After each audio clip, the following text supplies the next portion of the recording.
Hello les amis, j'espère que vous allez bien. Aujourd'hui on se retrouve pour une toute nouvelle vidéo du vendredi c'est-à-dire hors gaming. Aujourd'hui je vais faire un petit update lecture du mois de février, donc des livres que j'ai lus. J'en ai pas lu énormément, j'en ai lu 3 dont, et le quatrième est en cours, donc je le finirai pour le mois de mars et non pas pour le mois de février. Donc on va tout de suite commencer. Le tout premier que j'ai fini, c'est les cartographes avec une magnifique couverture. Franchement, elle est juste magnifique. D'ailleurs, c'est pour ça que je l'ai acheté. C'est rien que la couverture m'a fait craquer. De toute façon, moi je marche comme ça. Il y en a qui lisent les résumés, si ça leur plaît, ils le prennent, sinon non. Moi, c'est vraiment les couvertures qui me font craquer. Donc voilà. Donc l'histoire de ce livre, en fait, qu'est-ce que c'est? C'est en fait l'histoire du monde. À un moment donné, il va y avoir une faille temporelle et tous les différents pays vont être à des dates différentes. Donc par exemple, la France sera au Moyen-Âge, les États-Unis dans le futur, en 3100, etc. Donc c'est vraiment très intéressant. Puis je trouve que c'est une super bonne idée. Donc ça, c'est le premier livre. Je ne pourrais pas vous dire combien il y a de livres, je me suis pas renseignée. Mais en tout cas, je pense que je vais craquer pour la suite. Donc c'est un bon petit bébé hein, qui fait... il fait combien de pages? 560 pages. Voilà, il est assez gros, mais franchement, il se lit hyper vite. Et voilà quoi. Je recommence, mais la couverture est juste magnifique quoi.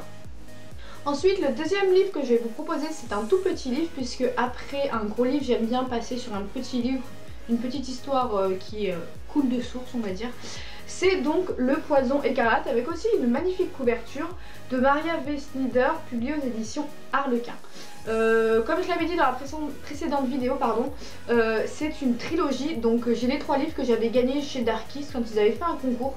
Donc j'avais décidé de lire le premier le mois dernier.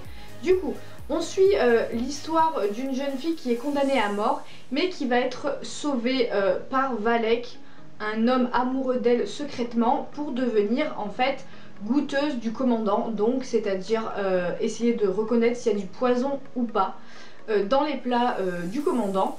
Du coup on va la suivre tout au long de ce périple, les apprentissages des poisons, etc. Donc franchement c'est pareil, c'est une histoire très originale.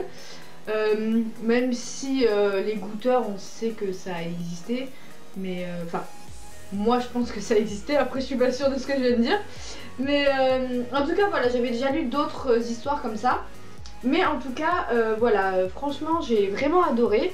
J'ai le deuxième et le troisième du coup dans ma pile à lire, donc je pense qu'ils vont pas faire long feu. Et puis comme je vous ai dit, c'est des tout petits livres, 400 pages, voilà, c'est pas écrit non plus très gros hein. Enfin, c'est écrit normal. Donc voilà, en tout cas, voilà, j'ai bien aimé. Je pense que la suite va pas tarder à arriver.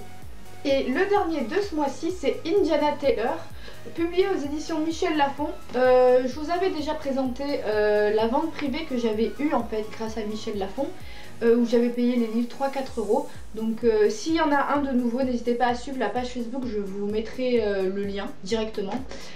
Donc avec une magnifique couverture. Et en fait c'est Sophie Audouin, Mamie Cognan, je sais pas, bref, qui fait aussi Tara Duncan en fait. Donc ça c'est sa nouvelle série. Donc c'est pareil, c'est le tome 1, je ne sais pas combien il y a d'exemplaires, je ne sais pas combien il y a de tomes, il me semble qu'il y en a 3 aussi. Si ça se trouve je dis une bêtise, c'est pas grave. Donc en fait on suit l'histoire d'Indiana qui a en fait en parent un loup-garou et une humaine. Le problème étant qu'il est le petit-fils de l'alpha, de la meute en fait, et du coup c'est à lui de reprendre les rênes de la meute.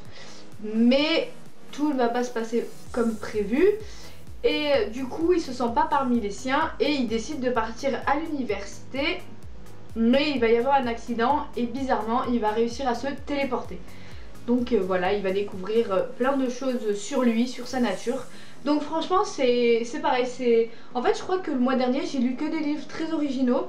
Moi ça me change, j'aime bien, de toute façon j'aime pas relire 10 fois les mêmes choses, les histoires d'amour, c'est pas du tout pour moi.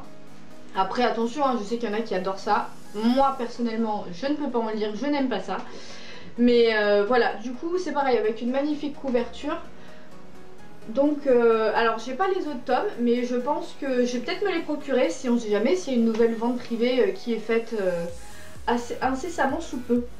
Donc voilà, j'espère que cette nouvelle vidéo vous a plu. N'hésitez pas à mettre un petit pouce bleu et à vous abonner si ça vous a plu et à mettre un petit commentaire en me disant les livres que vous avez lus le mois dernier. Peut-être que je découvrirai de nouvelles choses. Passez une très bonne journée, portez-vous bien, ciao ciao.